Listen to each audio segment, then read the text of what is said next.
신약성경 마태복음 10장 40절부터 42절까지 말씀 같이 읽어보겠습니다.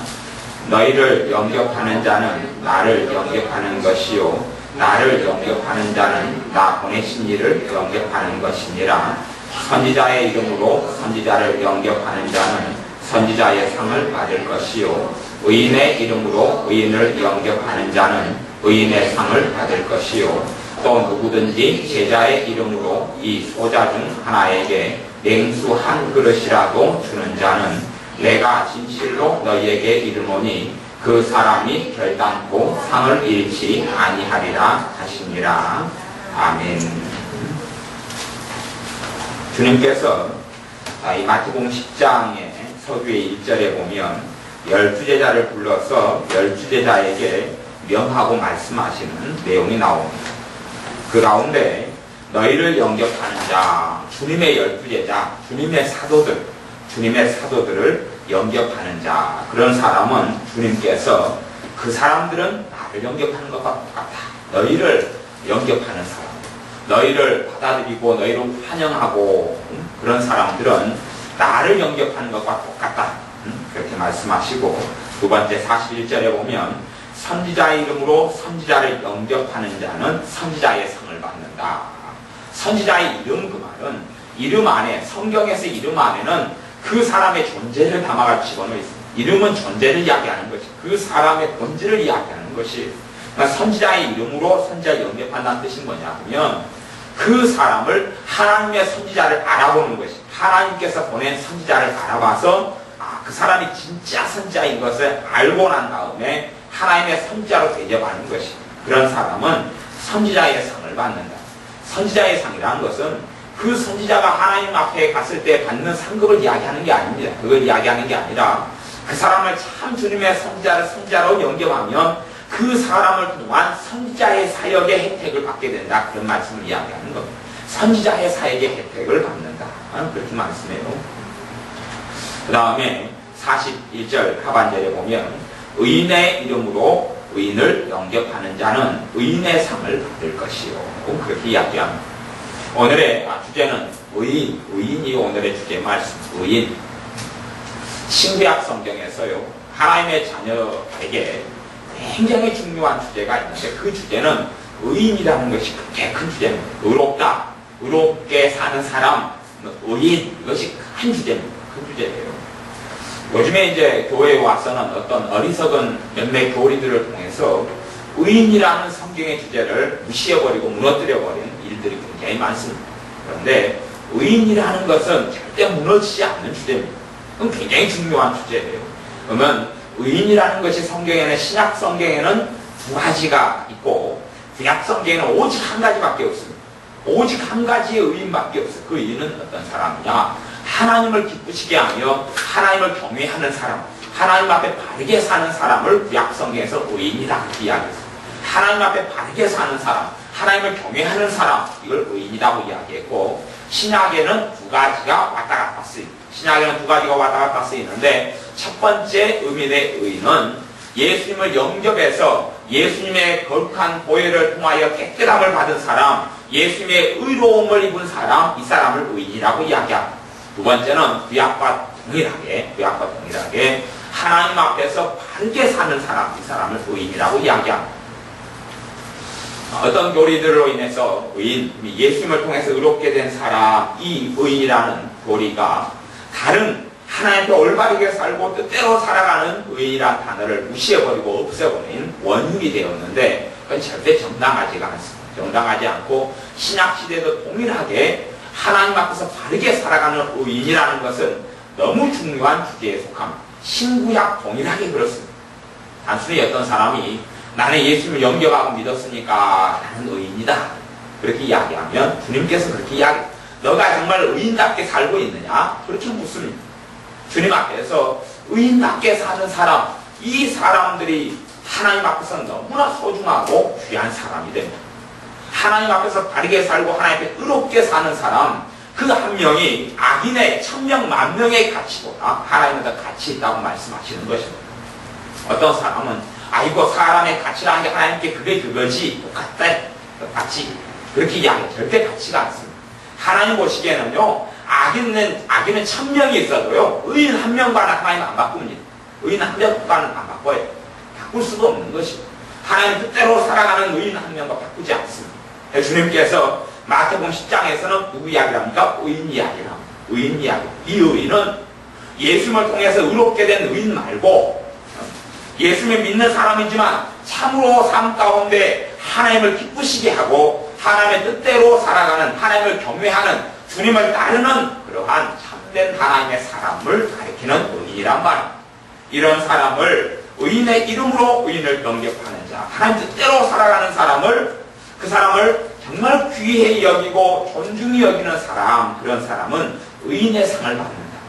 다시 이야기하면 의인은 성경에서는 지금 신약에서도 동일하게 하나님 뜻대로 살아가는 의인에 대한 주제가 굉장히 강조가 됩니다.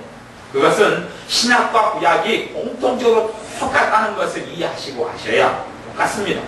이 잘못된 교리 아니면 편협하고 치중한 교리 때문에 예수님을 믿어서 의롭게 된 사람은 하나님께서 그 기도를 들어준다, 뭐 그런 식으로 의인의 개념을 가는데 절대 그렇지 않습니다.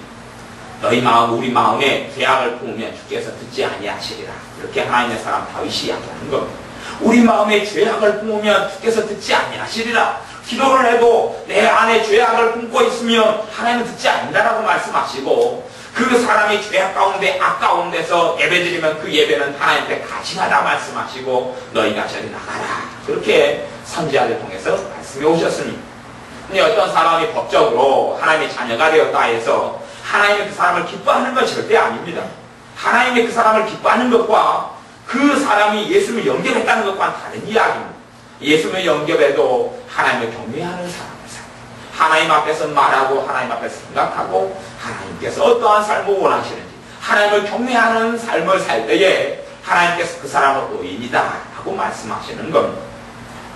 이제 주님께서 상에 대해서 이야기하면서 주님의 제자들을 영접하는, 주님의 제자 12사도를 영접하는 사람, 그리고 선지자를 영접하는 사람, 세 번째는 의인을 영접하는 사람, 네 번째는 누구든지 제자 이름으로 이 소자 중 하나에게 냉수 한 그릇을 주는 자. 소자는 누구냐 그러면 예수를 믿는 사람 가운데서 어떤 사람요? 믿음이 정말 보잘것없는 믿는 사람, 그런 사람이라도 주님 앞에서는 귀하기 때문에 예수를 믿는 사람이라도 보잘것없는 사람, 어떨 때는 주님께서 주님의 제자들에게 그렇게 이야기하신 적도 있어요. 주님의 제자들이지만 사도들이지만 소자들아 그렇게 이야기하신 적도 있어요. 그러니 하나님께 천국의 비밀을 아이들에게는 가르쳐주신 것을 감사합니다, 드러내 보이신 걸 감사합니다라고 이야기할 때는 주님의 제자들을 가르쳐서 이야기하는 것이 많아요. 주님의 제자들이 사도들이지만 믿음이 연약하고 보잘것없어서 주님께서 제자들에게 소자들아, 어린아이들아 그렇게 말씀하신 적이 있어요. 주님의 자신의 제자들은 나이가 많습니다. 다 20대, 30대만 이래요. 근데 소자들아, 애들아 그렇게 부르셨, 애들아, 믿음에 있어서 영적으로 그렇게 부르실 때가 많습니다. 그러니 이 소자는 예수를 믿는 사람과 믿음이 보잘것없는 사람하고 뭘 구별하고 있습니까? 의인을 구별하고 있죠. 그래서 제가 사실은 의인이라는 말씀, 신약 구약에서 의롭다, 하나님 인정하시는 의인, 이 말씀은 제가 아까워서 사실은 잘 안전하고 묵혀두고 있는 말씀. 제가 하나님께 이 말씀을 전해라 그리고 받아와서 지난주부터 내가 묵혀놨어. 아까워가지고 사실은 전하지, 아까워서 언제 전해야 되겠다, 이게 그리고 묵혀왔던 말씀들에 속하는 것이. 사도행전을 봐보겠습니다. 사도행전 10장 말씀. 사도행전 10장에는 고넬료라는 사람이 나옵니다. 고넬료에 대해서 10장 22절에 보면 10장 20절에 고넬료의 하인들이 백부장 고넬료에 대하여 이야기하는 것이 나옵니다. 사도행전 10장 20절 제가 읽어보겠습니다. 저희가 대답하되 백부장 고넬료는 의인이요 하나님을 경외하는 자라. 의인이다 그렇게 이야기해요. 의인이다. 또 10장 2절에는 고넬료에 대해서 군대의 백부장인데 그가 경건하여 온 집으로 더불어 하나님을 경외하며 백성을 많이 구제하고 하나님께 항상 기도하더니 하나님께서 고넬료라는 백부장은 로마 사람이고 이방인인데도 하나님께서는 이 사람은 의인이다 라고 인정해 주셨어요. 인정해 주셨기 때문에 고넬료의 기도에 고넬료의 기도가 상달되고 하나님께 그리고 응답을 받는 것입니다. 의인의 상을 받는 것이 무엇이냐? 정말 참으로 하나님 앞에 경건하고 바르게 살아가는 사람들 인정하고 받아들이는 사람은, 그런 사람은 의인이 하나님께 기도하여서 응답받는 것처럼 그런 응답도 받을 수 있다, 이런 것들을 가르쳐서 이야기하는 겁니다. 의인이 하나님께 바르게 살아가는 것은 삶 가운데 열매를 맺습니다. 하나님께 순종하는 삶을 의로운 사람이, 주님을 경외하는 사람이, 주님을 기쁘시게 하는 사람이 삶 가운데 하나님께 순종하는 것은 하나님의 축복으로 열매를 맺습니다. 하나님의 뜻대로 살아가는 사람, 하나님을 위하여 살아가는 사람을 의인이라고 합니다. 하나님을 경외하는 사람을 의인이라고 말씀합니다. 야고보서 5장에도 의인에 대한 이야기가 나옵니다. 야고보서 5장을 제가 읽어보면요, 5장 16절 정도가 아마 될 겁니다. 5장 16절을 제가 읽어보면, 이러므로 너희 죄를 서로 고하며 병 낫기를 위하여 서로 기도하라. 의인의 강구는 역사하는 힘이 많으니라. 의인의 강구는 역사하는 힘이 많으니라. 어떤 의인입니까? 하나님의 뜻대로 살아가는 성령 충만한 하나님의 사람. 그래서 그런 사람들을 과거에는 교회 장로님들이 그런 사람이 됐습니다. 지금의 교회 장로님들은 사업하고 돈이 있는 사람, 또 인정받는 사람, 사람들 사이 유명한 사람을 많이 세웠지만, 과거의 교회 장로님들이 했던 일은 목회였고 주의 종의 일을 과거의 장로님이 했습니다. 그래서 지금의 장로교회, 그것은 이러한 성경의 배경 속에서 장로교회라고 하는 겁니다. 이 장로님들이 인정받고 성령 충만하고 이런 사람들을 교회 지도자로 세우고 장로님으로 세웠습니다.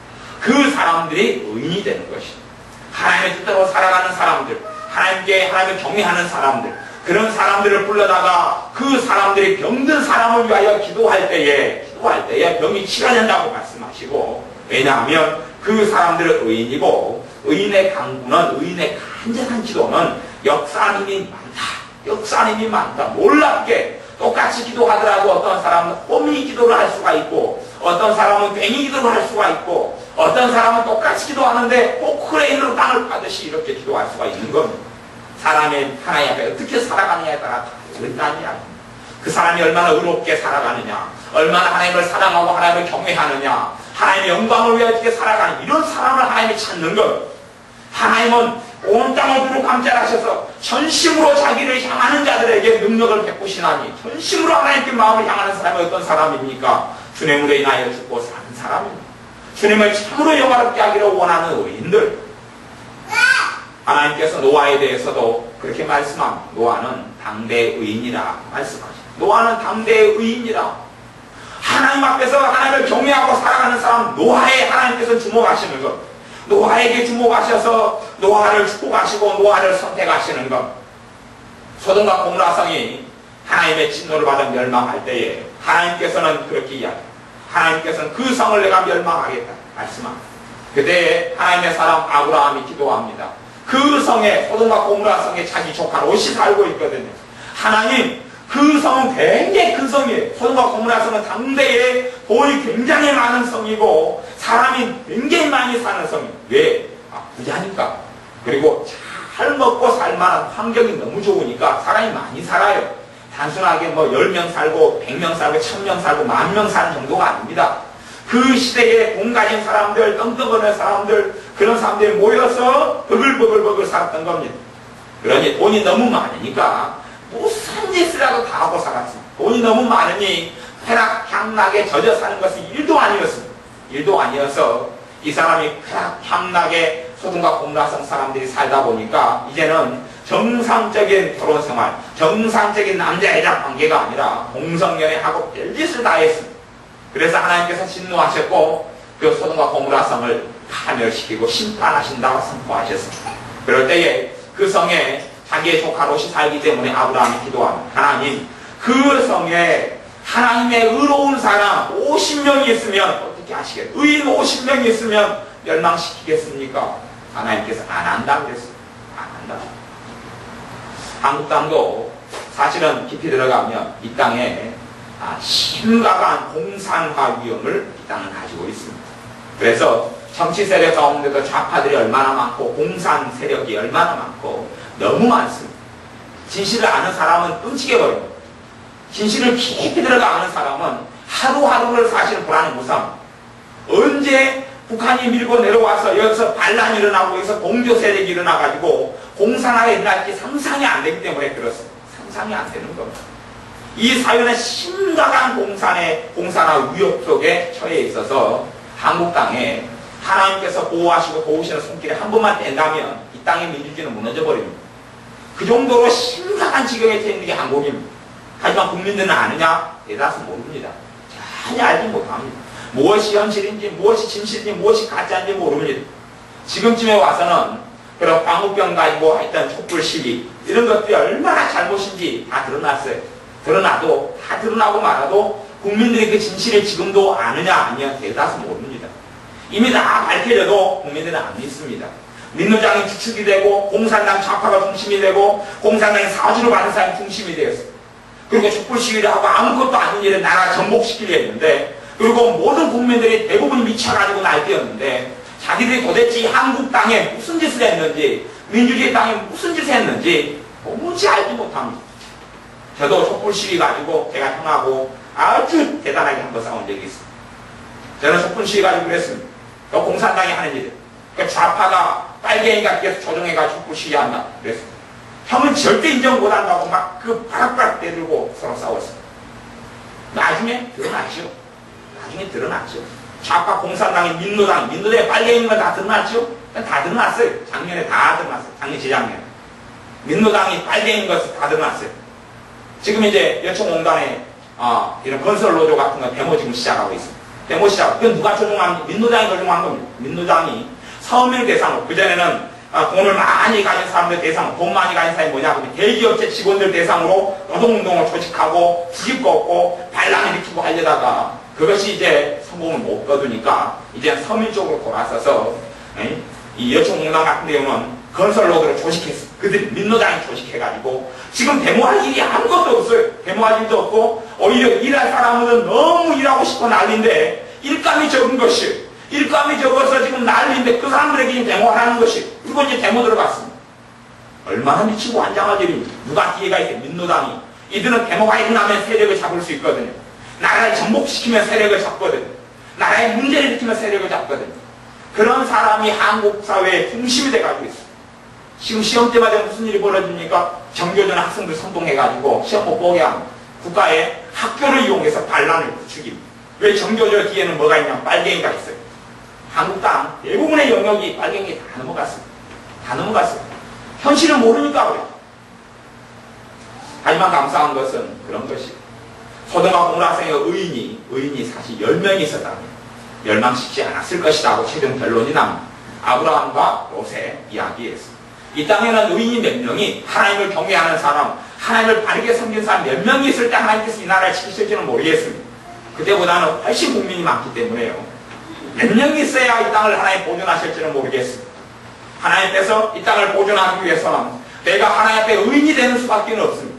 내가 하나님을 경외하고 하나님을 바르게 섬기는 사람이 될 수밖에 없습니다. 또한 내가 하나님을 경외하는 사람, 하나님을 위하여 살아가는 사람이 된다면 하나님은 내 가족을 지키실 겁니다. 하나님은 내 자손들을 지키실 겁니다. 하나님은 의인을 찾으시는 겁니다. 하나님은 의인을 찾으시는 겁니다. 단지 명분상에 예수 믿습니다. 그런 사람 말고 진짜 주님을 위하여 사는 사람, 진짜 주님을 경외하고 하나님을 경외하기 때문에 하나님 앞에서 말하고 하나님 앞에서 행동하고 하나님 앞에서 하나님이 기쁘시는 기도를 하는 사람, 그런 사람을 주님이 찾으십니다. 그렇기 때문에 같은 기도라도 하나님을 경외하는 의인의 기도는 하나님이 급수를 다르게 보시는 겁니다. 의인의 강구는 그래서 역사한 힘이 많다 그렇게 말씀하는 겁니다. 물론 그런 의인에 대한 이야기가 요 베드로전서 3장에도 나온 한 장 넘기면 베드로전서지요. 베드로전서 3장 12절 말씀 12절 말씀에는 구약과 신약이 똑같이 적혀있는 말씀이에요. 구약 성경에도 나와 있고 신약 성경에도 나와 있는 똑같은 구절의 말씀이 베드로전서 3장 12절 말씀입니다. 시편에가 나와 있고 또 반복적으로 베드로 사도가 이야기하는 말씀이 베드로전서 3장 12절인데 제가 읽어보겠습니다. 주의 눈은 의인을 향하시고 그의 귀는 저의 간구에 기울이시되 주의 낯은 악행하는 자들을 향하시느니라. 악행하는 자들을 향해서 하나님의 진노를 바라시고 심판을 바라신다 그 말입니다. 악행하는 자와 반대되는 단어가 뭡니까? 의인이란 단어예요. 그러면 의인은 뭐예요? 악행이 아니라 선행을 하고 하나님을 영화롭게 하는 삶을 살아가는 사람을 이야기하는 겁니다. 이 의인의 두 가지 뜻 가운데 이 교리적으로 예수를 믿으면 의인이 된다. 그것 때문에 성경에 있는 여러 가지 의인의 단어를 그런 식으로 해석해버리는 개념이 다르다는 걸 인식을 못하고 하나님께서 예수를 믿는 사람을 믿기를 기뻐하시지만 믿고 난 다음에 정말 주님을 기쁘시게 하는 삶을 살게 하기 위하여 그의 성령님을 보내셨는데 그의 성령님이 하나님의 자녀에게 임하셔서 하나님의 기쁘신 길, 주님이 기뻐하시는 그 좁은 길을 걷게 하기 위하여 거룩한 성령을 보냈는데 사람들은 그렇게 살기를 원치 아니야. 자기 마음대로, 자기 고집대로, 자기 아집대로, 자기 뜻대로 살기를 원하고 기뻐하는 겁니다. 욥기에도 하나님께서 욥에 대해서 그렇게 말씀합니다. 이 땅에서 욥 같은 의인이 없다 하고 인정하십니다. 하나님께서 다니엘에 대해서도 다니엘 그 사람은 참으로 의로운 나의 사람이다 하고 인정합니다. 사무엘에 대해서도 의인이다. 그래서 에스겔 성경에는 의인의 목록들이 나오기도 합니다. 어떤 사람이 심판을 받으려고 한다 하자. 그 사람이 심판을 받으려고 하는데 의인이 내 앞에 의인이 사무엘이 있다. 욥이 있다. 다니엘이 있다. 그 사람들이 저 사람을 대신하여서 내게 뭘 원한다 할지라도 구원해주지 않는다. 자기의 죄는 자기가 하나님께 나와서 회개해야 된다고 말씀하면서 그렇게 이야기합니다. 자기의 죄는 자기가 회개할 수밖에 없지. 아무리 하나님 앞에서 당대의 의인들이 있어도, 당대의 의인, 다니엘이 있어도, 욥이 있어도, 사무엘이 있어도, 그래도 그 사람의 죄는 용서하지 못한다. 사람이 죄가 용서받는 길이 하나밖에 없는데 그 사람이 자기 죄를 가지고 나와서 주님 앞에 무릎 꿇고 회개하는 것. 그거 말고는 없지. 어떤 사람이 참으로 어렵게 산다 해서 다른 사람의 영혼을 구원해 줄 수 있는 것은 어떤 사람이 다니엘이 너무나 주님을 잘 섬기는 의인이기 때문에 다니엘의 믿음을 통해서 다니엘의 이웃이 다니엘의 가족이 구원받을 수는 없다라고 말씀하는 것. 자기의 믿음을 통하여 구원받고 자기가 주님을 참으로 따르는 그 바른 믿음을 통하여 참된 믿음을 통하여 구원받는 것이지 어떤 사람의 의로운 삶을 통하여 대신 누가 구원받을 수 없다. 아내가 너무 주님을 잘 믿으니까 아내 치맛자락을 붙들고 천국을 따라갈 수 없다. 그런 이야기를 하는 겁니다. 엄마가 주님을 너무 잘 믿으니까 엄마 치마를 잡고 믿을 수 없다. 그런 이야기를 하는 겁니다. 제가 외국은 잘 안 나가봤으면 모르겠고 한국은 이렇게 가만히 살다 보면 참 답답한 것이 있어요. 정말 담담한 것은 뭐냐면 한국에 믿는 사람들이 많습니다. 믿는 집사님들이 많아요. 인구만 해서도 천만이 넘습니다. 천만이 넘는 사람을 믿어요. 지금 한국 인구가 이제 거의 5천만 명이 넘었었어요. 5천만 명이 넘었었어요. 작년 연말로 해가지고 5천만 명이 바로 넘었었어요. 4,900 몇십만에서 5천만 명 선을 넘었었어요. 우리 인구가 지금 이제 5천만 명, 북한을 빼놓고 5천만 명. 5천만 명 가운데 1,000만 이상이 믿는 사람입니다. 1,000만 이상. 사실은 기독교가 1,000만이니까요. 천주교는 몇백만이죠. 합치면 더 많은 숫자가 됩니다. 왜냐하면 천주교에도 예수를 믿고 하나님을 섬기는 사람들이기 때문에 그렇습니다. 예수님의 이름으로 예배드리고 주님을 찾는 사람은 그렇게 많은데 문제가 뭐냐면 부모는 자신들을 조금 믿는다고 치고요. 자식들을 전혀 복음화 시켜놓지 않았습니다. 자식들은 전혀 주님을 안 믿는다는 사실이에요. 자식들은 주님을 영접하지도 않았다는 사실이에요. 자식들은 바른 신앙을 가진 자식을 찾기가 하늘의 별 따기처럼 어렵다는 것이 제가 여기에 집회를 다녀보거나 사람들 만나보면 그게 다 발견합니다. 정말 깜짝 놀랍니다. 교회 집사님이고 권사님이고 장로님이고 목사님인데 자기 자식들은 믿음이 없어요. 믿음이. 나는 그거에 대해서 반드시 그 사람들이 주님 앞에서 계산할 것이다. 반드시 계산할 것이다. 첫 번째 사명은 자식을 누구로 만드는 것이 첫 번째 사명이 부모의 첫 번째 사명은 자식을 하나님의 사람으로 만드는 게 첫 번째 사명이에요. 내 자식을 구원시키지 못하면 내 자식을 주님을 영접해서 하나님을 따르는 사람을 만들지 못하는 사람이 무슨 사명을 감당했다고 말할 수 있단 말이에요. 그런데 지금 믿는 부모는 그렇게 안 돼 있어요. 그래서 믿는 사람들 자식들이 모인 어떤 집회나 중고등부 같은 데 가서 예배를 드려보면 애들이 아무도 주님을 믿고 제대로 믿고 있는 아이들이 없어요. 다 엄마는 장로님이고 엄마는 목사님이고 엄마는 권사님이고 또 아버지는 장로님이고 안수집사님이고 집사님이고 그런데 그 아이들의 신앙은 아무것도 없는 것이 아무것도 없어요. 그것이 한국의 끔찍한 현실입니다.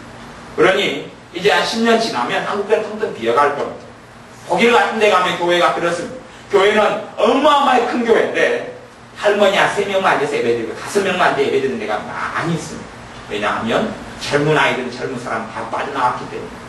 그 독일에 있어서 나이 든 세대가 자식들을 바르게 믿음 안에 키우지 못한 것이요. 자기들을 위해서 살고 하나님은 너희를 위해 존재하는 하나님이다 만든 것이죠. 의인이 아니에요. 하나님을 경외하는 의인의 삶을 안 산 거예요. 부모가 자식을 위해 기도해주고 자식을 섬겨주는 삶을 살으니까 자식이 하나님 필요한지를 몰라요. 왜? 부모도 나를 위해 살았는데 하나님도 나를 위해 존재하시오 그러지. 어떻게 하나님께 헌신하고 하나님께 봉사하는 삶을 살 수가 있겠어? 자식은 전부 다 이기적으로 키워놨어. 너 뭐 원하냐? 슈퍼에 데려가서 니 뭐 먹을래? 나 저거 새우깡 엄마 그래 먹어. 니 무슨 옷 입을래? 빨간 옷 그래 입어. 니 무슨 신발 신을래? 이거 엄마 핸드폰 사줘. 그래 여기 있다. 자식이 이제 하나님의 절에 침탈에 들어갔어. 하나님으로 삽니다. 부모도 내 종, 내 노예, 자기의 중심, 자기의 뜻대로 안 되면 발광을 하고 날개를 칩니다. 자기 뜻대로 다 해야 합니다. 그러니 온전한 믿음의 삶을 살 수가 없는 것이죠. 온전한 믿음의 삶을 살지 못해요. 솔직한 이야기로 터놓고 이야기해서 우리 교회 같은 경우도 집사님들이고 다 신앙이 그런 사람이 있는데 자식들이 제대로 믿는 사람이 얼마나 있는 줄 압니까? 아니, 별로 없어요. 별로 없어요. 제대로 믿는 사람 별로 없어요. 제대로 믿지를 못해. 제대로 믿지를 못해. 얼마나 비참한지 압니까? 얼마나 비참한 줄 압니까? 그러니 비참한 일들이 꼬리에 꼬리를 물고 생깁니다. 사실 오늘도 사실 별로 좋지 않은 소식을 들었어요. 우리 교회 집사님 자식에 관한 일. 가족 중에 하나가 친구가 자살해 죽었어요. 친한 친구가 자살해 죽었어요. 자살 죽은 데 가면 안 돼요. 그런데 가면 안 돼요. 손녀사님 명심해 들으세요. 친구 죽은 데 가지 마세요. 몰라 친구 죽은 데를 가지 정신 나갈게요. 그 사람의 기억상 그 사람은 갔다가 지옥으로 가버렸는데 그 사람의 기억상은 마귀가 뒤집어 씌워버려요. 뒤집어 씌워버려요. 갖고 그 자식이 가가지고 마귀에 뒤집어 씌워버렸어요. 뒤집어 씌워버렸어요. 뒤집어 씌워서 지금 넋이 나가서 돌아다니고 있어요. 넋이 나가 돌아다니고 있어요. 근데 우리 교회 누구는 몰라요. 그 마누라 그 아내 되는 사람이 오늘 전화했어요. 기도를 해달라고. 우리 엄마한테 이야기는 못하겠다. 사위가 그랬어요. 넋이 나가 돌아다닌 지가 한 달이 넘었어요. 왜요? 신앙으로 안 키워놓으니까. 그때 신방 가서도 자식들 가서 사위 딸 가서 주님을 좀 이때 믿어야 된다고 해도 안 믿었어요. 안 믿었어요. 자식들을 주님의 이름으로 주님을 섬기게 못했어요. 못 만들었어요. 그것이 비단 한 사람의 일인지 아닙니까? 다 그래 다. 많은 사람이 그래요. 그리고 자식이 잘 될 거라고 생각해. 아니요. 언젠가는 파멸되고 언젠가는 무너집니다. 언젠가는 무너져요. 그런 일 되게 많이 봅니다. 정말 많이 봅니다. 부모가 주님을 섬겨 기도하니까 자식이 멀쩡하다고 해요. 아니요. 아니요. 안 그렇습니다. 자식이 젊었을 때 주님 만나게 못하면 주님 만나게 주님의 사람 양육해 못하면 한순간에 무너져버립니다.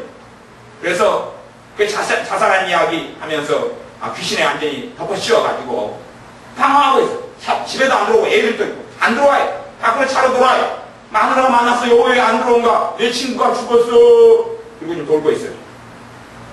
30몇 살 돌고 있어. 지금 그러고 있어요. 그 옆에 앉아있던 아저씨가 우리 이야기를 가만히 듣고 앉아있는 거예요. 차 안에서 내가 이야기 들어보니까 그 사람 아는 사람이 열흘 전에 자살 죽었어요. 이게 그 이야기가 같은 이야기거든. 비슷한 이야기니까 듣고 앉아. 전화 통화를 하는데 죽었네. 누가 그 사람 어찌 됐는가? 열흘 전에 자살해 죽었네. 나도 깜짝 놀라고 있네 지금. 그러고 이제 있는 것이 사람의 인생요? 사람의 인생 아무 가치 없어요. 하나님께 살아가지 않는 인생은 아무 가치가 없습니다. 한순간에 무너져버리는 것이 한순간에 무너져버립니다. 내 자식을 하나님의 자식으로 양육하지 못하면 하나님의 사람으로 키워놓지 못하면 부모가 그 자식이 아무리 기도해도 필요가 없습니다. 한순간에 무너지는 게 인생이라는 걸 꼭 여러분이 보게 될 겁니다. 자식요? 한순간에 무너집니다. 그렇게 교회 믿는 사람이 살아온 것이 부모가 그렇게 살아온 것이 부모가 자식을 믿음의 사람을 안 만들었어요. 자식이 예배를 안 드려도 다리몽둥이를 불러버리지도 않은 것이 자식이 예배 안 드려도 그렇게 살아. 괜찮은 거예요. 괜찮은 거예요. 우리 채미란 성도님이 애들한테 교회 나가자. 이게 애들이 따라 나오다가 나오기가 싫어요. 그래서 애들이 그랬어요. 엄마한테. 엄마, 종교생활 안 하면 안 된가? 안 하면 안 된가? 채미란 성도님이 주님을 만났어요. 답답해버린 거예요. 애들이 종교생활 안 하면 안 된가? 왜? 애들은 주님 못 만났거든. 그래서 몇 주에 걸쳐서 날을 잡았어. 기도하면서 토요일날 와서 애들을 좀 복음을 다시 전해주시네. 아이들이 예수님 영접하도록 좀 해주십시오. 토요일날 날 잡았는데 그날 그저 안 됐어요. 다시 또 기도하고 그 다음 주에 잡았어요. 그때도 안 됐어요. 석 주 만에 아이들이 그때 토요일날 모였어요. 그래서 아이들에게 복음을 전했어요. 아이가 큰애는 제대로 단단히 영접하고 두 번째는 다시 영접 기도를 2번, 3번 하니까 주님을 좀 영접이 됐어요. 물론 그 아이들이 더 깊은 믿음에 기도하면서 들어올런지 아니면 거기서 멈출런지는 모르겠어요. 하지만 최소한 최민아 성도님이 자기끼리 구원받아야 된다는 그 절박함을 안고 있어서 그래서 아이들에게 복음을 좀 전해달라고 하는 그 소리로 인해서 아이들이 주님을 만나게 되는 것이 그 소원가. 복음을 전하지 않고는 사람이 주님을 만나고 믿을 수가 없는 것이. 그런데 어떠한 사람들은 자기들이 주님을 만나지도 못하고 영접하지도 못하고 자기 뜻대로 길을 살아가는데 하나님께 축복하실 거라고 그 착한 착각 속에 살아가는 사람이 되게 많습니다. 뭐 우리 교회야 교인들이 적으니까 그래. 우리 적은 교회도 그래. 많은 교회 아니 거긴 더 심합니다. 우리 교회보다 훨씬 더 심한 교회는 딱 찼습니다. 저도 교회 20개째 다녔습니다. 20개째 가득 찼습니다. 가득 찼어요. 아이들 모여서 청년애들 모여서 예배 끝난 다음에 술 마시러 갑니다. 맥주집에 술 마시러 갑니다. 여수에 있는 큰 교회들 다 그런 줄 알고 있습니다. 제가 지는 오늘 청년회 다닐 때 교회는 다 그렇습니다. 청년회 회장이 우두머리가 돼가지고 술집에 술 마시러 데리고 왔습니다. 그런 교회가 꽉 찼습니다. 청년들은 다 그럽니까? 중고등부 아이들 오늘 유행가 부르고 세상 노래 부르고 춤추고 놉니다. 음란한 이야기하고 하대를 놉니다.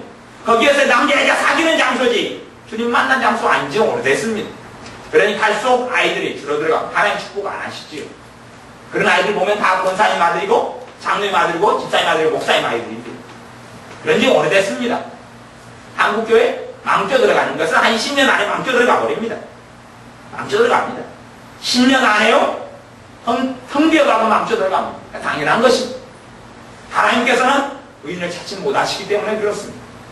어떤 의인이 없습니까? 자식을 정말 주님의 사랑으로 만드는 의인이 없는 것이 그런 사람 없고 자식을 위해서 부모가 피땀 흘려 살아주는 거 주님을 위해 살아주는 게 아니라 그러니 자식들의 하나님을 들어온 줄 압니까? 모르지요. 모르죠. 예배만 부모가 드리고 기도만 하면서 자식을 위한 기도를 합니다. 자식이 하나님 뜻대로 살게 해달라는 기도가 아니라 자식이 무릎 꿇고 하나님을 경배하고 하나님을 경외하는 자가 되는 기도가 아니라 하나님 내 자식 도와주셔 좋은 직장, 좋은 직업, 건강 축복해달라고 그래 기도하고 구하지요. 주님 보기에 도대체 의인이 얼마나 있단 말입니다. 주님께서는 주의 눈은 의인을 향하신다 말씀합니다. 이 의인은 예수 영접하는 의인은 아닙니다. 아니에요. 하나님 뜻대로 살아가는 하나님을 경외하는 사람을 이야기합니다. 구약성경 창세기부터 요한계시록까지 하나님은 그 사람들을 찾습니다. 하나님을 경외하는 그 사람을 찾습니다. 명문상의 명목상의 입만 붕어처럼 살아서 나 주님을 믿습니다. 그 사람을 찾지 않습니다. 그런 사람은 지푸라기 같은 가치밖에 없습니다. 한 사람이 천하보다 귀하다. 그 사람이 주님을 믿고 주님의 사람이 된다면 그렇습니다. 주님을 믿지 않는 악인이 천하보다 귀한 가치는 없습니다. 그런 가치는 없습니다. 주님의 사람이 그런 가치가 있습니다. 그리고 사람의 가치가 본질적으로 동일할지 몰라도 하나님 보시기에는 전혀 그렇지 않습니다. 그래서 하나님께서는 의인의 죽음을 하나님께서는 정말로 가치 있고 귀하게 보신다고 성경에 명백하게 밝혀놓으셨습니다. 악인의 죽음과는 다릅니다. 악인은 하나님께서 멸망시켜버릴 것이고 의인의 길을 평탄하게 만들어 주실 것이다 라고 잠언 10편 끊임없이 의인에 대한 이야기와 악인에 대한 이야기를 강조합니다. 하나님 앞에서 하나님을 경외하는 사람, 하나님을 바르게 섬기는 사람, 하나님을 영광 돌리는 사람, 하나님을 위해 사는 사람, 하나님을 영화롭게 하는 사람, 하나님을 기쁘시게 하는 사람. 그래서 주님께서도 말씀하시기를 그렇게 말씀합니다. 아버지 하나님께서 나를 혼자 두지 않는 이유가 있다. 그 이유는 내가 아버지께서 기뻐하시는 것을 생각하기 때문에 나를 혼자 두지 아니하신다. 그렇게 주님이 이야기하셨습니다. 내가 하나님의 아들이기 때문에 그게 아니고 주님께서 하나님을 기쁘게 하는 삶을 살기 때문에 하나님께서 혼자 두지 아니하신다. 그렇게 말씀하신 것이 우리의 삶 속에서도 하나님의 눈이 우리에게 향하실 수 있도록 하나님의 의로운 삶을 살아야 하나님의 의로운 삶을 살아야 죄는 회개하면 용서해 주시고 회개하면 용서해 주시고 하나님 보시기에 하나님을 경외하는 자의 삶을 살아야 하나님을 경외하는 자의 삶 그의 귀는 저의 간구에 기울이시되. 하나님의 귀가 누구의 간구에 귀를 기울이시냐? 의인의 간구에 귀를 기울이시냐고 말씀하시는 것이죠. 똑같이 기도한다고 응답해 주지 않습니다. 악인의 기도에 하나님 응답해 주지 않습니다. 악인의 형통을 하나님 기뻐하지 않습니다. 하나님을 따라가지 않는 사람, 마귀의 길을 따라가는 사람의 기도에 하나님은 귀를 기울이지 않습니다. 의인의 기도에, 의인의 간구에, 하나님을 경외하는 자의 간구에 하나님은 귀를 기울이셔서 그 사람들의 삶 속에 축복하십니다. 그러니 우리가 의인의 길 속에 접어들어야 하나님을 기쁘시게 하고 하나님을 경외하는 자의, 하나님을 두려워하는 자의 삶 속에 들어서야 하나님을 두려워하는 자, 신약성에 끊임없이 하나님을 두려워하라, 주를 두려워하라, 주의 어미하심을 알므로 내가 하나님의 어미하심을 알므로 너희를 권하노니, 주의 두려우심을 알므로 너희를 권하노니 끊임없이 말씀하지 않습니다. 하나님을 경외하는 자, 하나님을 두려워하는 자, 하나님을 기쁘시게 하는 자의 삶 속에 들어와야 합니다. 그런 걸음 속에 100% 의인이 도대체 누가 있단 말이에요. 자기의 의로운 행위로 하나님께 살 사람은 아무도 없습니다. 내 의로운 행위로 하나님께 사는 이야기가 아닙니다. 그런 건 가능하지 않습니다. 주님의 의로움으로만 내가 하나님께 설 수가 있습니다. 그러나 주님의 의로움으로 선 자는 자기의 뜻을 따라서, 아니면 자기가 인생의 주인공 되는 삶이 아니라 주님께서 인생의 주인공 되는 삶을 살기로 원하고 그 길을 걸어갑니다. 참으로 마땅히 주님의 의로움을 입은 사람, 주님의 피로 산 자는 주님의 길을 걸어갑니다. 주님을 영화롭게 하는 자의 길을 걸어갑니다. 주님을 기쁘시게 하는 자의 길을 걸어갑니다. 그 마음과 그 소원이 있을 때 주님께서 내 삶을 새롭게 해주시고 내 간구의 길을 기울여 주시고 우리의 인생과 삶이 주님 앞에 참으로 가치 있게 쓰일 수 있도록 축복해 주실 겁니다. 기도하겠습니다. 주의 눈은 의인을 향하시고 그의 귀는 저의 간구에 기울이시되 주의 낯은 악행하는 자들을 향하시느니라 말씀하신 아버지 하나님, 우리의 삶이 주님 앞에서 하나님의 사람 노아처럼, 하나님의 사람 욥처럼, 하나님의 사람들처럼 의로운 삶의 길을 걸어가게 하여 주옵소서. 내 길을 아니라, 악인의 길이 아니라, 내 뜻 내 마음대로 살아가는 어리석은 자의 삶이 아니라 하나님을 영화롭게 하는 자, 하나님을 위하여 살아가는 자, 하나님을 기쁘시게 하는 자, 그러한 의로운 의인의 길을 걷게 하여 주셔서 하나님께서 우리의 인생에 대하여 판단하실 때에 의롭다 하는 주의 판단을 받게 하여 주옵소서. 우리의 기도가 의인의 간구가 되어져서 하나님을 뜻대로 또한 하나님을 경외하는 자가 되어져서 고넬료처럼 우리의 간구가, 우리의 기도가 응답받는 자녀들 되게 하여 주옵소서. 예수님의 이름으로 기도하옵나이다. 아멘.